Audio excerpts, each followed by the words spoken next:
Now let's talk about the concept of displacement. We have been talking about the concept of distance in the previous video, but let's talk about what is displacement. It is pretty simple to distance, and both things are in nature the same. Both are the amount of lengths. But distance was, as we talked about, the actual path that you actually covered, the actual amount of length that you actually traveled from in order to go from point A to B. But displacement is just the fact that you're standing at point A, and after some time, we don't care wherever you went. After some point, we found you at point B. So, for example, it was 50 meters, right? So you just went from point A to B. We don't care. You just went, at other places and then went to point B. We care about is your starting position and your ending position. So we say, yeah, overall you just traveled 50 meters, right?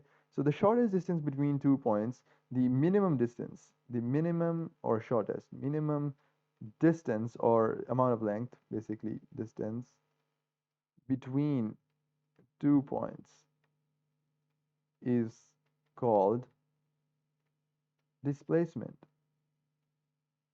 right? So this is the definition of displacement, that you just need to go in a straight line. And as we will soon be discussing the concept of scalars and vectors and incorporating these terms there, you would soon realize that displacement is a vector quantity, because once you have a straight line, you can associate a direction to it. For example, you can just say, yeah, you need to go 50 meters horizontally, but in the red path you can see it also leads to point B, but it is not going exactly horizontally. It goes first down, then up, and then down again, and then zigzag sort of, and then goes to B. So there's no definite direction to it. But in displacement, you just can say, oh, yeah, you need to go 50 meters horizontally.